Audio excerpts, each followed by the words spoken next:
What is up, you guys? Kyle McLaughlin here, real estate broker at REWeb Real Estate and also your host of the REWeb Show. Today we got an awesome show for you. If you want to know market updates nationally or locally here in Southwest Florida, and if you want to know about all the new innovations coming through in the playing field in the next year, 5 years, and 10 years of how our real estate industry will be revolutionized, we've got to watch this show with my good friend James Schlimmer. He's my guest today. Again, the REWeb Show. Let's do it.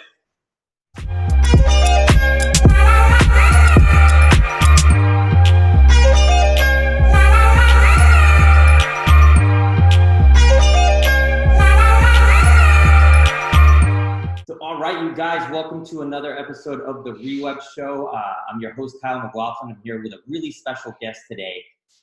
It's somebody that's an absolute rock star in the industry, personal friend of mine. Him and his team at Cottrell Title and Escrow are just setting the world on fire, I should say. They're just doing awesome things. They're really redefining the closing experience for both the realtors and their clients alike. So it's just an awesome opportunity to get to pick your brain here today, James Schlimmer. Welcome to the show. Thanks for being on, my friend. Oh man, Kyle, thanks so much for doing this. I know we talked about doing it for a while, so I know you were on my show, so I'd love to reciprocate. Glad to be here, buddy. I'm pumped, dude. I had so much fun on your show. I'm not gonna lie. The inspiration for the REWeb Show came a little bit from what you're doing with your show. So I'm pumped to have you. I'm pumped to pick your brain today, and we'll just get right to it if you're ready. Absolutely, buddy. Let's do it. Awesome, dude. So how I like to start these things and what I've done with other people in the past, I just want to know James the person. Take me back, either whether it's high school, college, or whenever it was that you really decided, okay, the corporate world isn't for me. I really want to be an entrepreneur. I want to get into, maybe you can segment into how you got into the title insurance industry, and take me from there, man. What really motivates you and motivated you back then to just be in business for yourself?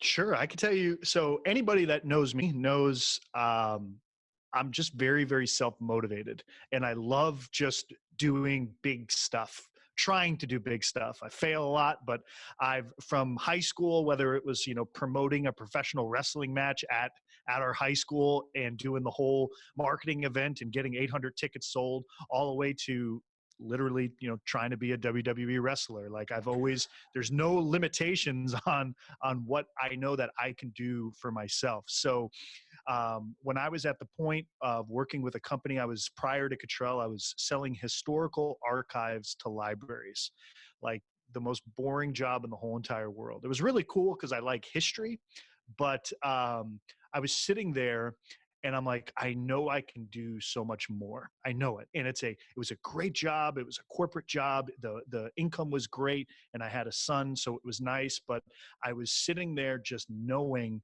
that I could do more. And there are passions that I had.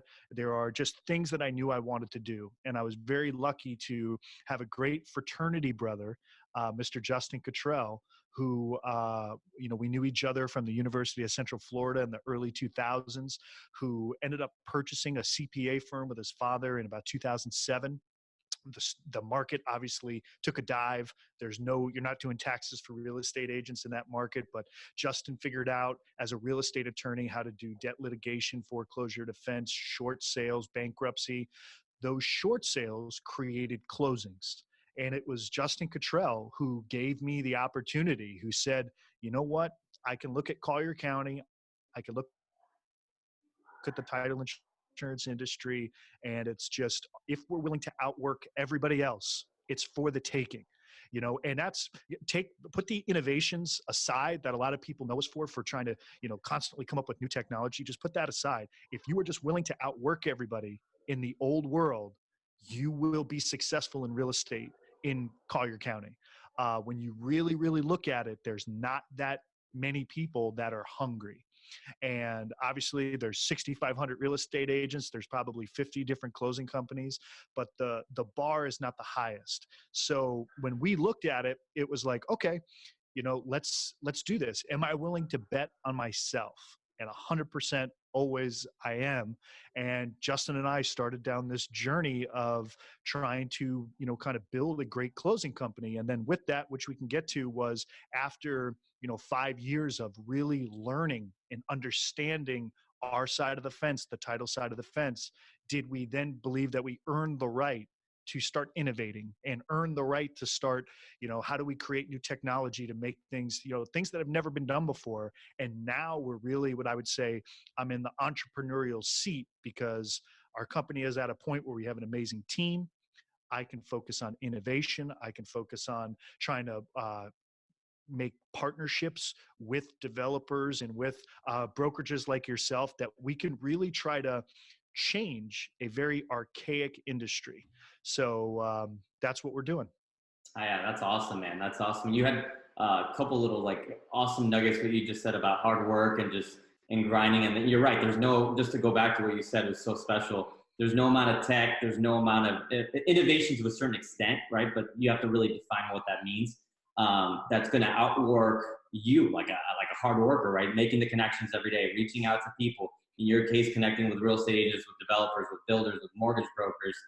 Just like, I connect with other realtors, with buyers, sellers, investors. There's really no tech. There's tech that allows me to, impress on them, that allows me to set an audience, kind of like we have here today. But there's no tech that does the communication for me and builds the relation for me. That doesn't happen. So I think it's a good point and worth reiterating that you just said that. It's extremely valuable in service-based industries, kind of like what you have. And kind of the segue, I think that's, aside from the tech, that's really what set you guys apart. From a personal experience, and for those viewers or listeners that don't know, I mean, I've used you extensively. I work with your team, Max, Julie, and a few of the other people, and the amount of communication. I mean, it's great to get the emails, the auto reminders, and the things from your end that help me stay on track, but just the communication is just bar none. And I think that's probably something that you ingrained on them from your early days and title and really pushed on them. Am I right in assuming that? It's 100%. So we understand, and we walk a tightrope throughout a real estate closing. And if you send a deal over, Kyle, and we're working your closing, that's our audition for your next deal. And if we drop the ball, if we miss something, if the communication isn't just out of this world, we expect you to say, man, that wasn't good. And if we made a big enough mistake, we expect you not to use us again. So our bar for ourselves is extremely, extremely high. And that's not just, from leadership down. That's everybody in the company. When they come in, we understand that we are here to make the transaction better for everybody. And there's nobody that's going to say, hey, that's not our job. We're going to try to figure something out. And that's been years and years and years of, hiring the correct way, motivating the correct way, incentivizing, training, constant hard conversations, because not everybody's perfect. So sometimes you have to get on the team, and sometimes I drop the ball. We're all accountable. And to go back to what you said before, there is no replacement for competency in one's field, right? Ever. So if the industry is extremely competitive, which ours is and yours is, right? If you are not competent and you are trying to pretend that you are, you're going to be outed in a heartbeat. And all of a sudden, you've shown holes in your work, is an expression I use. And if there's holes in your work, you've not put in the time to you've not earned the right to do the cool stuff, but you have to grind. And it's, you have to be willing to read and read and read. And the answer is just reading, of course, but just read till your eyes are blood, where you feel like, okay, I'm starting to get it. And then you have to make mistakes. You have to fail. That's the only way you're going to learn. You have to feel embarrassed about, how did I not know this? But then that motivates you to say, that'll never happen again. How do I do it on the next time? And that's how we've grown. Our team genuinely cares. And this is just for us, I could say, it's not just for us, you're putting this out, but our team genuinely gives a shit. And I don't mean to curse. I won't curse again. Oh, dude, go ahead. Yeah. All right. We genuinely give a shit.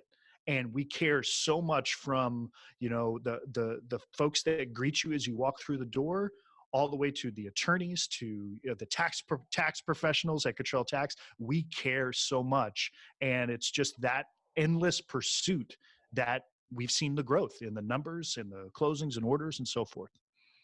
That's awesome, man. I love everything you're speaking to and what you're saying. And again, just worth reiterating again, that's really what makes the difference. And that's what I've experienced from my end. And I'm sure countless of other realtors in Southwest Florida and throughout have experienced that. Before we move on, and I hate to put you on the spot, but just I'm sure that the viewers and the listeners caught at the beginning when you said you were a pro wrestler. Can you tell us a little bit about that part of your life and how that translates into business today? Yeah, well, I mean, there's a lot of business principles that I've taken from, my time trying to make it as a professional wrestler. I had the dream as a kid. I loved it. It's something that most kids, they lose that passion for it, but I never stopped. And I, sent in a tape to NTV and ended up getting on a show and was completely, cut and humiliated on national television at 20 years old and sent home. And, what are you going to do? Are you going to quit? Are you going to keep going? And I kept going and had the chance to just really develop, I'm not going to say a hustle, but hey, that's my dream. I want to wrestle in that ring at least once. And nothing is going to prevent me from doing it. Not, having a baby, not having any money, not being good at it, because you have to get educated and trained so you don't kill yourself or kill somebody else. And it's just, it's the passion. So what I was able to learn from that journey in wrestling, and I'll curse again, this I promised the last time, but in the wrestling bit. In the wrestling business, you have to learn to like the taste of shit. And you have to learn to love it. And you have to learn to say, that was great. Can I have some more shit? Because that's all you're going to get in the beginning. And then on top of that, you have respect for the people that paved the way before you. So what's beautiful about that is you always, as a new person in the wrestling business, you have to go introduce yourself to people. So if you're uncomfortable with that, you're immediately what you get heat. There's a target on your back. It's like, who's this guy in the locker room that didn't come up and introduce himself? So when that's ingrained in you, you have no problem going to a networking event or going up to the CEO of Wells Fargo, or as big as it gets, it's never big enough, because I've had to do it to Vince McMahon. I've had to do it to The Undertaker. I've had to do it to The Rock. There's nobody that is out of touch for me, I would say. Right. And finally, the last thing is that it's never good enough. So if you went and had a match and it was great and everybody was loving it, you're always, the second you go back into the curtain, you're always finding somebody who's better than you and saying, what could I do to make it better? Did you watch it? Awesome. And it's perfectly okay to have that criticism. It's perfectly okay to know that, you did a great job. We just unveiled a great product 2 weeks ago at Naples, and I went back and I watched the whole tape, which is exactly what I would do in wrestling, and say, what would I have done differently to make it better? It was successful. It was very good for us, but how do we make it better next time? What's the next level? It's just ingrained in me. So. I love it, man. And let's make a note of going back to that product. I'd love to hear about what you got going on and what you presented at Naples. But before we do, I mean, again, this is just going to be a gem-filled interview. I can already tell. I consider it, I played sports too, never made it to quite the national stage, obviously. But throughout high school, playing football, playing baseball, soccer, those things, they instilled a sense of grit inside of me, because we got our asses kicked all the time, especially summer workouts for football. 2-a-days. I mean, you were in Florida. It's unbelievably hot. It's just miserable, but it was, trial by fire. If you could get through that, you could really run through a wall and get through any team out there. I've taken a lot of that. I still remember those days. And when I'm in the office and I'm like, man, I cannot possibly make one more call, or I really don't want to do this meeting, or I really don't want to deliver these bad news, or whatever the negative or pressing issue may be at the time. And then I just think about, hey, it's great. I'm going to get through it. It's a learning experience. No matter what aspect of life it is, but especially in business, having a tough skin is really what helps people get through. We were talking about this in your office yesterday when I came to see you. 1 out of every 10 realtors that you see in any given room 9 out of 10 realtors that you see in any given room there you go. Not be in the business 3 years from now. And that's a crazy number. That's a 90% turnover rate. And if you take that to like 100 realtors, for example, the 10 that will remain, only one of those 10 is actually going to be considered what we consider a top producer, which is somebody that generates over $180,000 yearly in gross commission income. So you're talking about 1% into the industry that's going to actually make a decent living for themselves. So that's a massive turnover. And a lot of it happens because people get in this industry, as I'm sure they get in years, thinking that it's going to be easy. They're going to make a quick buck. It's going to be luxurious. It's going to be fast and fun. And they're going to hardly have to work. And I get a lot of people saying, oh, I want to get in the real estate industry because of freedom. Bro, there is no freedom. Prepare to give up 80, 90, 100 hours of your life every single week in order to just make a name for yourself the first year. Not even do good. It's just so people know who the hell you are. So I like the fact that you brought that up, man. And again, taking a lot of these things into consideration, your professional career in sports, what you went through at the beginning, the businesses that you were involved in, meeting Cottrell. How is that? Let's compare it to what you have going on today with Cottrell, because you guys have a lot of cool things, and I want you to talk about your new product as well. But compare, Cottrell, when you first started, in the office or wherever was it started, till today. How long have you guys been at it now? So I came on board in 2012. So here we are. It's my 7th year in title, and we've evolved incredibly with a lot of luck, a lot of help from family. It's one of those things where it hasn't all been. It's not easy by any stretch of the means, and a lot of that has to do with it's an extremely competitive market. Right. And I can look out my window right now. There are, 5 of my competitors. I can throw a rock and hit them. So it's identifying that in the beginning that, okay, this is not going to be easy.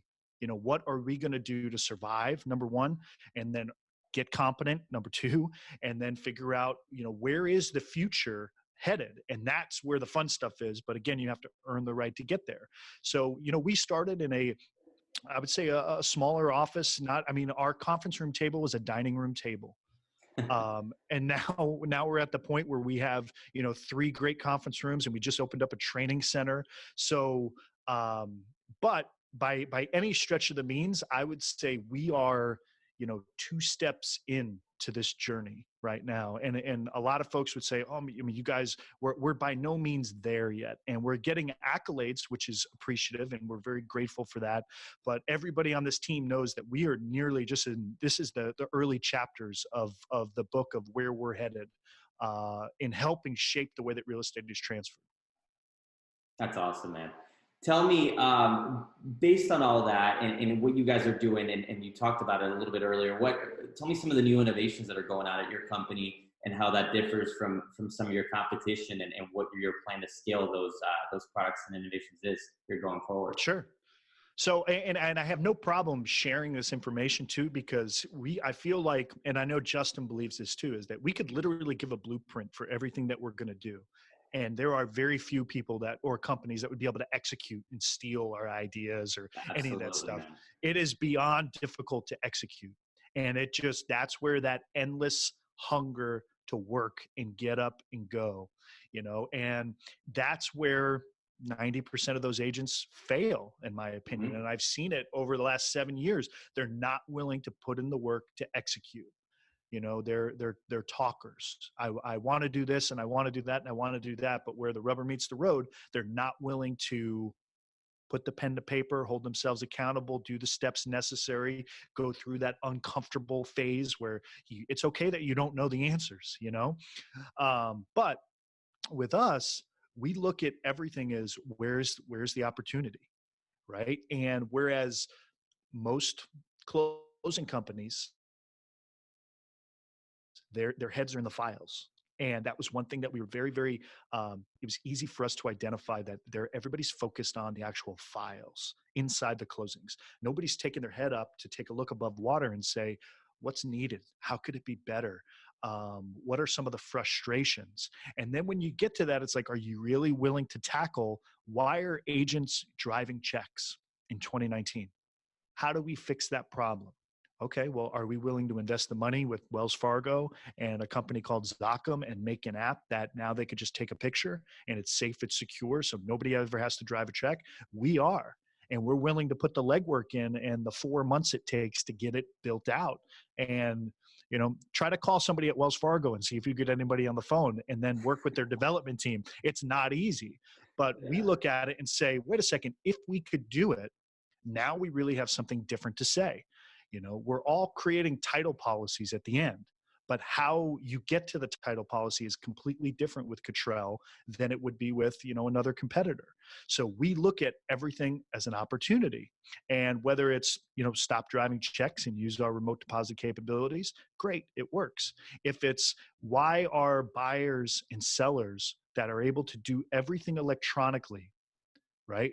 Why are they forced at the very last minute or the last step of the process is they have to actually either get a notary to go to their home or they have to go to an office and get it notarized. Mm-hmm. And we hear the people, like we have internal procedures where if somebody complains about anything, we know about it. So if it's 40 degrees or 20 degrees and it's snowing outside and they're in Massachusetts and they're like, why do I have to go do this? We listen to that. And it's like, hey, what's the solution? It's remote online notarization. And literally don't know anything about it. Why can't we do it? Open a book, read the bill, figure it out. Like, what do we need to do to make this happen? That was a 2-year journey on my life. But the end of it is, okay, there's a law change in the state of Florida. We're one of the only companies that can offer this in the state of Florida. We're absolutely the first in Southwest Florida. And overall, it's a better experience for buyers, sellers, and borrowers. So everybody's just like, this just makes sense. Thank you. Everybody else is kind of looking to say, how do they do it? And it's just roll up your sleeves, learn, and find the opportunity. I'll give you an example. As you were just talking about the 90% washout, I told you, we look at that and say, wait a second, well, what if we can get it to 88%? Right, in Collier County, and that 2%, because we can put on, home real estate agent 101 courses that really focuses on not just the legal aspect of the contracts, but the motivation. How do you prospect? How do you set up your day? What if we can really help them build their business and operate this as a business? That's an opportunity for Cottrell to do something that's never been done before on a consistent basis. And maybe it pays off. Maybe it doesn't, but we're going to take a swing of the bat and find out, so where's the opportunity?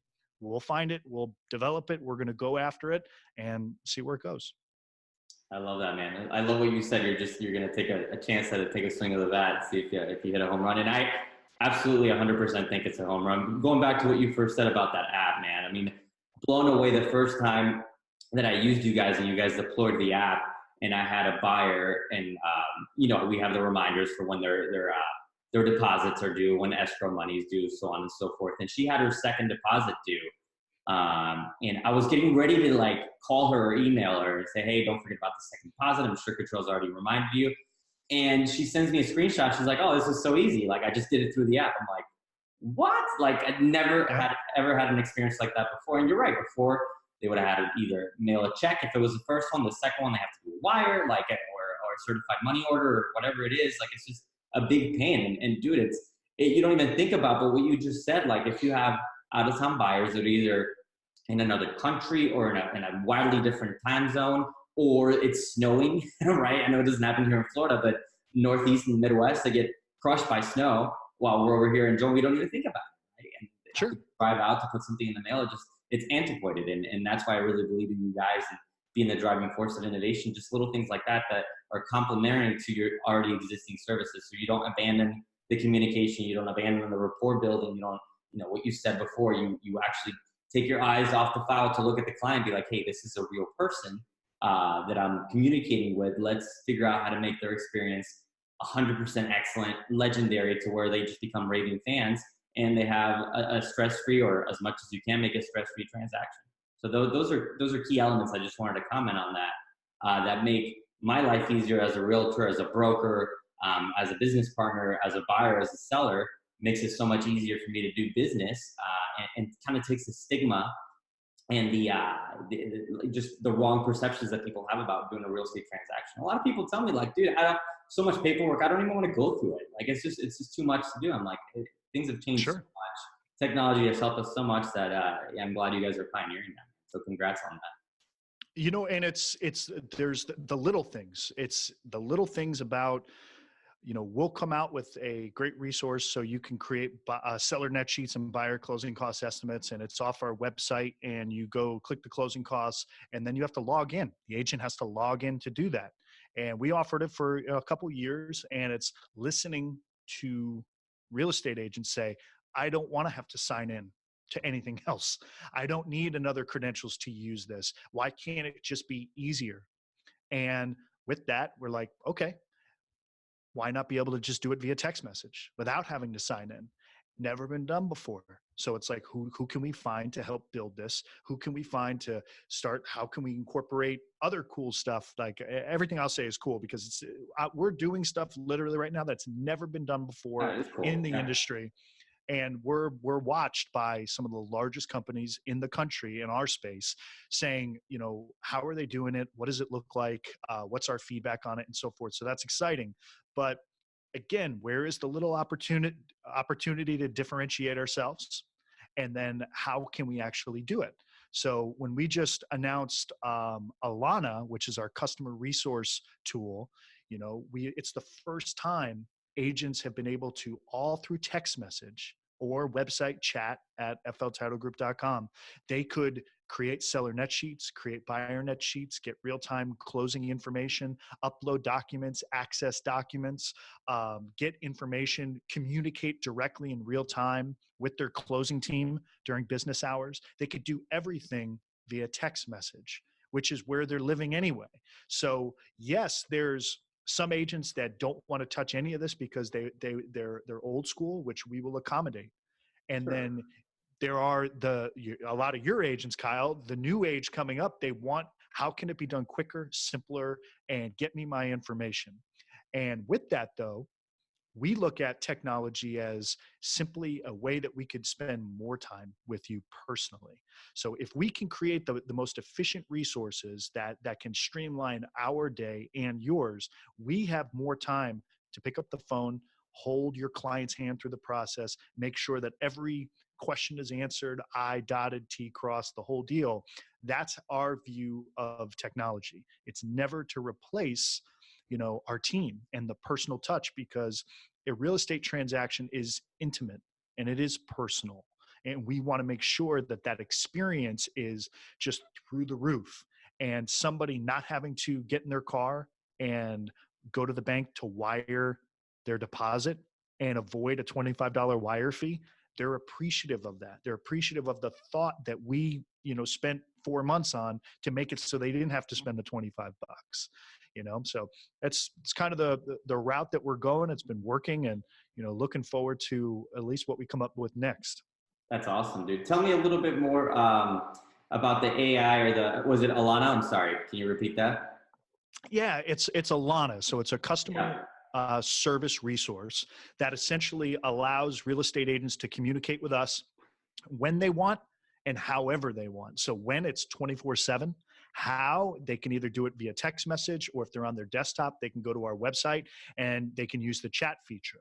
Now, behind the scenes, if they want to talk to somebody, a real person, or interact with their closer during business hours, it routes directly to Aaliyah, who is up front, who made the announcement a couple weeks ago. And she has the ability to look up your file, get it right to the closer. And essentially it's an instant message between the agent and our closing team. And they're either doing that via text message or website chat. But if you guys want seller net sheets for listing presentations, which you should be using all the time, it's huge. Text seller net sheet to Cottrell's ALLANNA, and it will create it for you in seconds. And that's live right now? Sorry, I don't mean yeah. Oh yeah, it's live. That's awesome. I'm going to try that out. I didn't even know about it. See, that's so invaluable, dude. Even with buyers too, because the buyer I'm working with right now, like, he wanted to know everything up front, net sheet costs, like how much is it going to take for me to close this property? How much is the mortgage going to cost me? We got to do a lot of upfront work to get that. So if that's just a text message away, so what? I just type in the property address and purchase price and estimated closing date, or is that pretty much all the info it needs? Yeah, buddy. So if I was to come over here and we'll do this on your show, I'm going to share the contact with you. So save this in your phone, and then we'll come over here. We'll do Kyle. It'll come across for you. And then all you do is just save that as a contact, text that number, and text seller net sheet. And ALLANNA will take you through the whole process, or buyer cost estimate, and it will take you through there. And if you're on your desktop, go to fltitlegroup.com, go to use the chat feature, and it's the same thing. You don't have to close with us. You don't have to ever even use us. But if you're showing up to a listing presentation and not giving a seller a breakdown of how much they'll walk away with if they list the property at this price, or if you're hosting an open house and you're not giving buyers, hey, these are the closing costs, you're missing the boat. That's a huge opportunity for you. Absolutely. A lot of fear and buyers' reluctance comes from not knowing all of the fees, and a lot of issues too down the line are about fees that people didn't know about, whether it's on the buyer or sell side, that get brought up. And I'm like, wow, I wish I would have been able to give you that information up front, but sorry, I couldn't. Now that problem is gone. So again, alleviating more or less bottlenecks in the industry through tech, and then obviously applying your own personal touch to it. Super, super impressive, man. I love it. That's it. Now, and if you had active files with us right now, right? And again, our bar for getting information out to all parties of a transaction is we want to push information before anybody even has the question. That's our bar. Yet there are going to be times when, you have a question, or it's after hours, it's Saturday, it's Sunday, or who knows what it may be. You now have the ability through ALLANNA, you could text and say, what's my file status? Has the buyer made their deposit? When is the inspection period due? When is the finance contingency due? What's the effective date of the contract, if you just wanted to know? And it will give you all of that information. If you want, hey, can I get a copy of the buyer's deposit verification? It will return the document all through text message if you want it to. Of course, we will send it to you first, but if you need it, it's there. It's a tool that has never been done before that, again, allows you to get information quicker, 24/7. And we want to be able to answer your questions like nobody's ever been able to answer your questions before. So that's why we're trying to develop this stuff. That's awesome, man. Congrats on all that. Really, really Thank fortunate you. to be a part of all that innovation from a broker's perspective. And I'm excited to try it out. I have 2 open files with you, so I'm going to shoot some text today and see what I get back just to try it out and see what I get. But have fun with it a little bit, man, as we near, a little bit past the halfway point here. But, another reason why I really enjoy our conversations is because you are a student of the game. You're a student of the market. You always seem to have your pulse on what's going on locally from a analytical perspective, as well as more of a we talked about innovation perspective, but things that are coming in the future too. So tell me, because a lot of our listeners are buyers, sellers, real estate agents, brokers, and alike. What is from what you're seeing on your end from a title perspective? How is the market looking? Let's be hyper local. Let's talk about just Naples, Florida. How is the market looking for us right now, as opposed to how many closings, say, you saw last month or the year before or the quarter before? I know it's kind of like data to ask you off the top of your head, but whatever you kind of have ballpark, you give us overall your take on the market right now today. Sure. And it's very hard to equate, hey, how's the market going to be based on our numbers? So for instance, we're a growing company. So we continually to grow every quarter. So everything just kind of looks up for us, which is very, very nice. And we're fortunate for that. But when you start looking at the overall market, Collier County, let's just say, and I know I showed you this, I'm very, very interested in, when you hear that over the next 5 years, they want Collier to double in size, or 5 to 10 years, when you talk about the affordable housing, right? And to me, you talk about where taxes up in the Northeast, high tax states, with people leaving in droves to come to Florida, right? And it's like, okay, then you start looking at, okay, as we get into fall here and the roads are starting to fill up, anytime there's traffic, there's going to be an increase in the real estate market. It's just, it's a given, right? So long story short, the numbers that are released in the market are great. Like, I think NABOR does a wonderful job, but I want to know, there's always a slight spin, always making the real estate industry look better than it is, in my opinion. So one of the things, and this is something that will probably come out in early next year, we'll do a big presentation, but I'm currently doing a partnership with Florida Gulf Coast University, their economics and real estate department. We've tracked and we've mined internally 36 years of data of deeds recorded in Collier County. So I have on a monthly basis, and I know I've shown you a snapshot of what this looks like. It's amazing because I can look at these pivotal moments in history and see, well, how is Collier County affected? Meaning September 11th, when we went to the Iraq War, the dot-com bubble burst, clearly the recession that we went through in 2007 and 8 and so forth. But really what I want to understand is where are we now? As in 2019, because the news will put articles out saying that the real estate industry is ready to trend downward. We're due for a downward slope. And now, obviously, my business is in the real estate industry. I want the real estate industry to be successful. So I do have a bias. But when I look at the data, I'm looking at the data saying, wait a second, we are near late 1990s numbers in Collier County. And yet all of the forecasts and projections are that the population is going to grow continually year over year over year. All the new construction that's happening, all the Eastern Collier growth, it just looks good for us, especially in this business. Now, I want to believe that, of course. So that's why I reached out to Florida Gulf Coast University, provided them the data and said, I need you to disprove or prove my hypothesis. I need you to be able to tell a story here with this data because I know what I see. I know what I want to see. But I want you to be able to tie other, global or domestic economic trends and see if we can see what is the story here with our market. And again, opportunity, it's never been done before. So we'll figure out a way to do it. And we're going to present it to the market with FGCU. But right now, if you were to ask me personally, I feel like this is the best spot ever to be in real estate because I feel like it's just going straight up through the roof. And if I was an agent, I would become an expert in new construction. I'd become an expert in the Eastern Collier, and I would hit the ground running. That's my opinion. I love it, man. And you nailed it with all the things that kind of I wanted to hear from your perspective. Yeah, obviously you're limited as far as your own closings, but I know you've done a lot of economic research and your partnership with FGCU, so you're seeing some great trends there. But from your perspective and everything you see on your end, it still obviously looks very positive, contrary to what we see on the national tabloids and in the media saying, "Oh, we're due for a downturn." From my perspective, I mean, I agree. It's been the longest bull run in market history for real estate to date.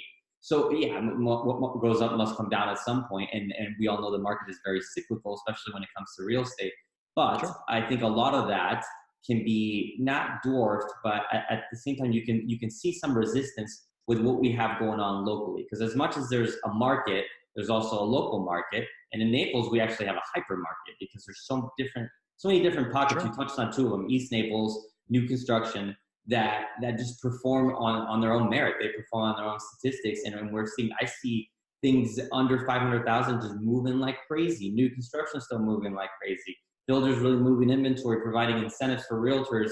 And so all of that I take into effect when I talk to people, because I get that question all the time. Well, how's the market? Well, sure, the market is what it is. I mean, sure, at some point we'll probably see a little bit of a clip, right? Maybe a little slide, nothing crazy like the late 2000s. But in my opinion, everything is very positive locally. Now, on a national level, indicators that I look for, obviously, without getting into politics, that atmosphere obviously always induces change in the stock market, which ultimately may or may not affect us. But one thing that I keep an eye out for too is what's going on with student debt and the amount of millennials that are foregoing home ownership in order. A lot of my classmates, a lot of people I went to school with, a lot of my friends. I've had obviously some that have bought property, but I have many more that have just decided to rent and forego the home ownership process for now because they're just saddled in debt. They have 50, 70, 100, depending on the degree, $1,000 in debt, and they're not, what they're earning right now doesn't equate to the debt they have. Some of them aren't even in the industry that they got a degree in. So some of those things, yes, we do take into equation. But as you and I know, the general market in the hyper-local parts of Naples, Florida, is an older demographic. Now, for the younger buyers, we're having a lot of people buy out east because, number one, it's affordable. Number two, you can still get new construction. You can get a really nice product, sometimes for under 400K, even into the 300Ks for brand new product in Golden Gate Estates, which to me is phenomenal because guess what? Timing is everything. And that area, as more commercial elements go in there, as more Publix, as more mini mercados, more movie theaters, whatever the case may be, go over there, guess what that's going to do to residential value? It's gonna go up, right? So, again, I've always heard a great quote when it comes to real estate. It doesn't matter what time you got in. If you got in 10 years ago, you're probably going to do okay in the next 10 years after that. And that's true even for some of the highs that we had in the mid 2000s. We're seeing certain neighborhoods that have gone above and beyond that because of that hyper-local element to what happens to be going on in that certain area. I remember when I first moved here, and I know we're talking a lot about locally, but I just want to spend some time on this. Dude, Naples, Sure. like North Naples was like Pine Ridge. You got to Waterside, which I believe was like brand new at the time. And you were like, today would be like going to like Bonita Beach, right? It's amazing how much things have changed. Airport Road was like, when I first moved here, it was a 2-lane road. Like that was it. And the only movie theater in town, actually there was two. There was Town Center, which is off of East Trail. And then Hollywood 20 was like brand new at the time. There was no Silver Spot, there was no Pavilion, there was no, none of the other new hotspots. So again, when people say, well, maybe I shouldn't buy right now in Naples, I'm like, look around you, man. Look at what's happened. Unprecedented growth over the last 10 to 15 years and what's to come. I think at all times it's good to invest and it's good to buy for yourself and for your family as opposed to paying somebody else's mortgage. And I think you would agree with that. Obviously, I think your data supports that as well in the last 35 to 36 years. 100%. It's well, in the narrative, I think is that, everything is booming, it has to go down. The data right now shows it's already down. And I don't mean down from, the 38,000 deeds recorded at the peak in 2004, 2005. I just mean prior to 2000. I mean, I think there's so much room for growth. And one of the other things I'll tell you too is Naples, Florida, Collier County, we are insulated. We're a bubble. We are not affected in first quarter next year when we release this data, and you'll see, here's a little tidbit. It's very little affects us here, meaning we could go to war. We could go to, there could be a recession. Now the 08 recession, that was different, but for the most part, the .com bubble, we don't feel it in Collier County, Florida. And you talked about the presidential election, and I'll just save everybody their money because when 2016 came, that was the first change of a president in at least since I've owned a business. And we were really interested in knowing, okay, well, what effect does a presidential election have on real estate? Right. And one of the things, so it's like we pay economist company to get involved and look at it and say, here's the facts. It doesn't. Right. People's emotions may, but there is not enough data anywhere to support that the real estate market is going to be affected whether a Republican is elected or a Democrat is elected. This was kind of the synopsis. And they're like, there's absolutely, there may be a smidgen of change based on, hey, it's a little bit more favorable if it's a Democratic president, let's say, right? But it's nowhere near enough information or enough of a change to support you changing your business strategy. Your business strategy, right, will have more an effect on how your business, the outcome of your business after a presidential election than who is elected president, if that makes sense. Oh, right? Yeah, 100%, man. So we'll start to see it as we get into 2020. Everybody will be like, oh, I'm going to hold off because of this, or because of the election. It has no bearing on our market. No. And I love that you said that the election won't influence your business at all, because it won't. And for people that tell me that they're withholding one of their most important financial decisions, maybe that they'll ever make in their entire life because of who's going to be running the country, it's crazy to me, especially in our market, especially in Naples, Florida. I mean, you could compare all day long cost of home ownership and the benefits you get from it, not just taxes, not just financial, but also as a homeowner. Then you're just renting a property, and can find 100 different reasons why you shouldn't continue to rent. But I mean, at the end of the day, everybody's going to have their own opinion. Our job is just to educate people, to present good content like we're doing right now. Again, I really appreciate all the knowledge that you're sharing, all the tidbits. Going back to what you said earlier, I've always been an open book with all my agents, with even competitors, and I've spoken to other competitors that I greatly respect, and they're the same way, man. They're like, you could talk about what you call trade secrets or company like private information. Obviously, you're not going to like divulge on your P&Ls, but you're going to talk about like certain strategies that have worked for me, and I share that with agents all the time, and things that they should be doing.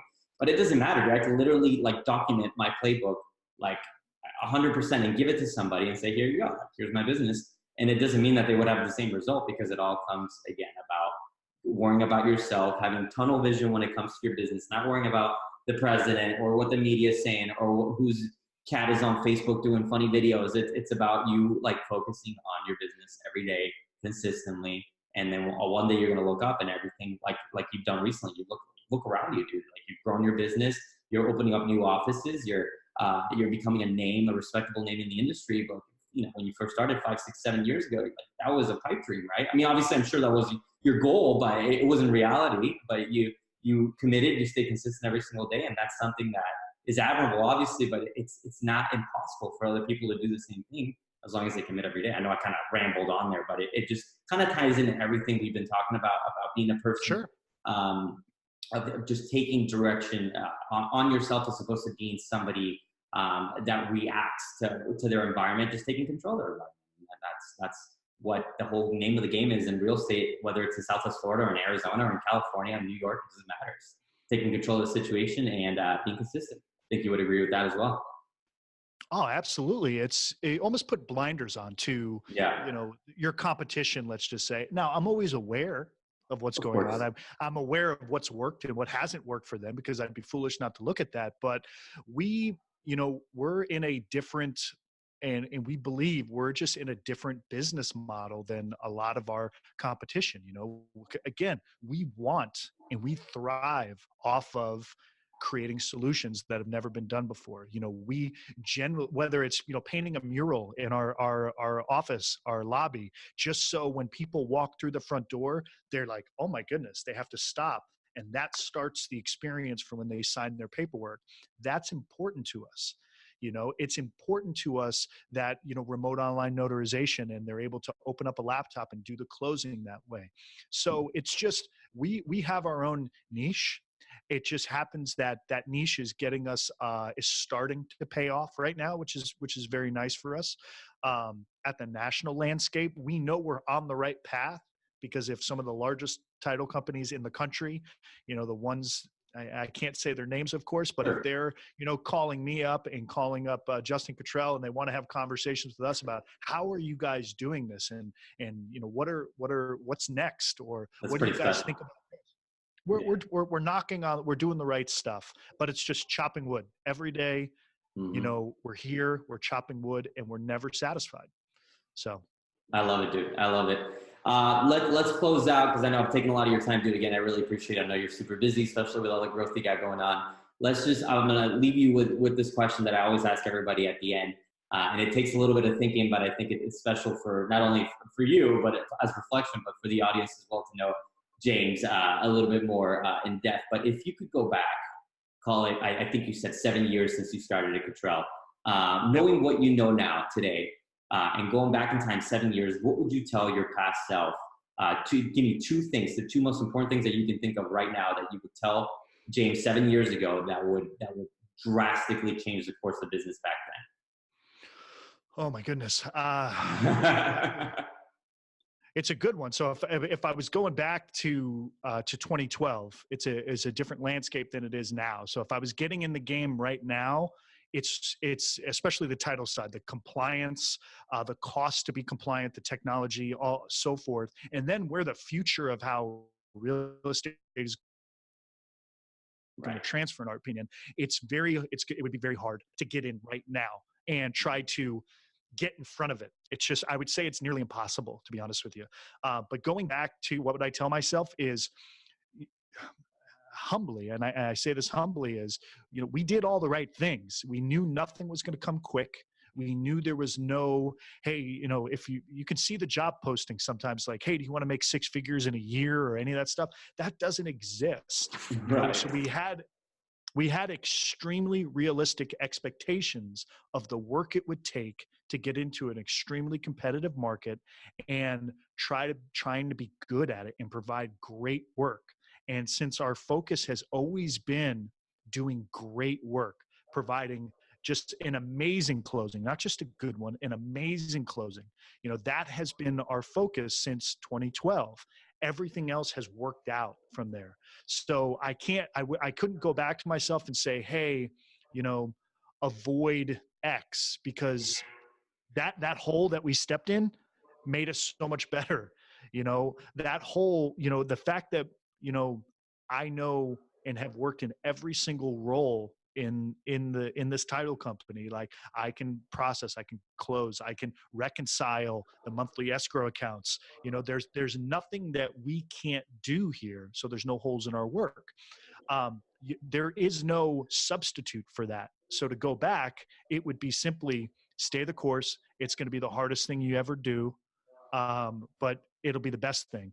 If we had the money when we first started, I would say go back and get a loan and start building the technical infrastructure Sure. first, because I'd be 4 years further along.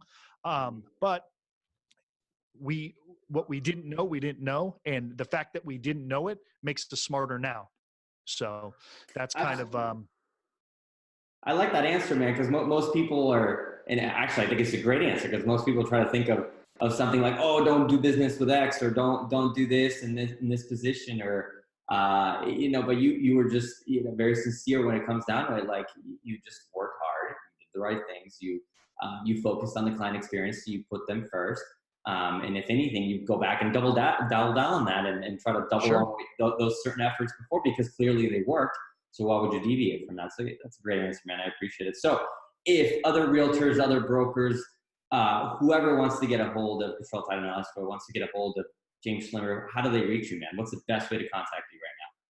Yeah, I mean, the best way to go is you can head to fltitlegroup.com. You could, if you have questions, if you want our fee sheet, if you want to be able to submit a title order, just open up the chat right there with ALLANNA and be able to send that information. Feel free. Our office is 239-449-4888. If you would like to speak to me, if you'd like to start a closing, just give us a call. We're happy to help. We're always available. And we'll do our best to exceed your expectations for sure. I love it, man. I'm going to drop some links down below too, with your contact info, with the number for ALLANNA and all that. Because I think, again, agents are going to be chomping at the bit to get some net sheets. So that's real special, man. Thanks again for everybody watching the show. This is the REWeb Show with your host, Kyle McLaughlin, with our guest today, James Schlimmer from Cottrell Title and Escrow, where we interview top performing Southwest Florida entrepreneurs and top performers in their industry, people that are making a difference in their life, in their community, with their clients, and having a positive impact overall. None better than James. Thanks again for being on the show, man. Really appreciate it. Thank you so much for having me, Kyle. Look forward to many years of working with you. I appreciate the same way, brother. Take care. Bye-bye.